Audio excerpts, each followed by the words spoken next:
আমাদের হাইকোর্ট বারের অনেক মেম্বারই এবারে বিধানসভার ভোটে দাঁড়িয়েছে এবং সাহায্য পাবে এবং ঘরের ছেলের মতো ও বিশ্বাস করে যে মহাভারতের কথা, যে সবচেয়ে বেশি মানুষের যদি উপকার করতে হয় তার জন্য আমাদের হাইকোর্ট বারের অনেক মেম্বারই এবারে বিধানসভার ভোটে দাঁড়িয়েছে।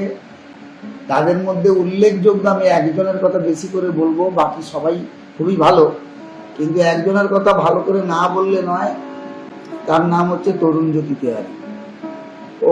ওর বাবাই ছিলেন আমাদের হাইকোর্ট বারের মেম্বার এবং হাইকোর্টে প্র্যাকটিস করতেন। ওরা দুই ভাই, ওর দাদাও senior advocate, designated senior advocate.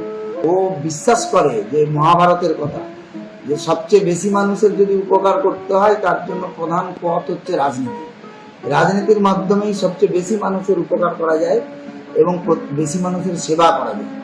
সেই ব্রতটা ও আজকে নয়, আমি অন্তত পক্ষে লাস্ট 15 থেকে 16 বছর দেখেছি।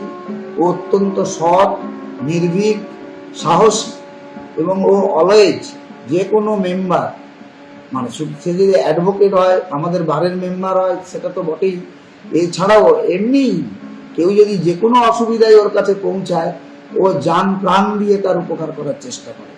কেউ হয়তো আমার বারের মেম্বার নয়, সে হয়তো কোনো একটা সলিসিটার ফর্ম চাইছে, আমি সেক্রেটারি আছি, সেই জন্য আমায় ফোন করছে, দাদা ওকে একটু হেল্প করে দাও। আমি জিজ্ঞেস করলাম, আর এই লোকটা তোমার, এই ছেলেটি তোমার কে? ও বললো, আমার তো কেউ না, কিন্তু আমার কাছে এসছে, তাই আমার হেল্প করতে হবে। এই হচ্ছে তরুণজ্যোতির কনসেপ্ট।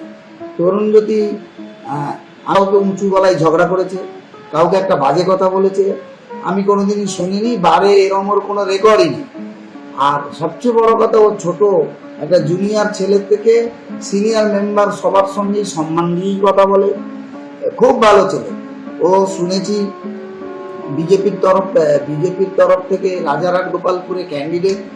তা আমি মানে হাইকোর্ট বার অ্যাসোসিয়েশনের সেক্রেটারি হিসেবে, যেহেতু আমি তরুণজ্যোতিকে চিনি, ওর মধ্যে কত রকমের গুণ আছে সেটা আমি জানি, তাই সমস্ত জনগণকে, রাজারহাট গোপালপুরের সবাইকে অনুরোধ করব যে এই ধরনের ছেলেকে আপনারা জেতান।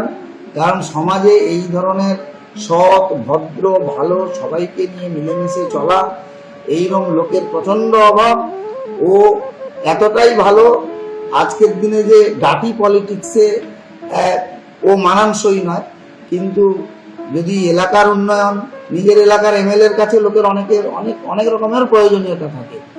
আমি ওকে যতদিন চিনি এবং ওর যা অভ্যেস জানি, ও কখনো মানুষকে অবহেলা করবে না। সবাই ওর কাছে সুবিধা পাবে এবং সাহায্য পাবে এবং ঘরের ছেলের মতোই ওকে আপনারা কাছে পাবেন। এটাই আমি অনুরোধ করলাম। আর ওর নিয়ে বেশি কিছু বলবো না, আপনারা নিজেরাই পরীক্ষা করে নেবেন।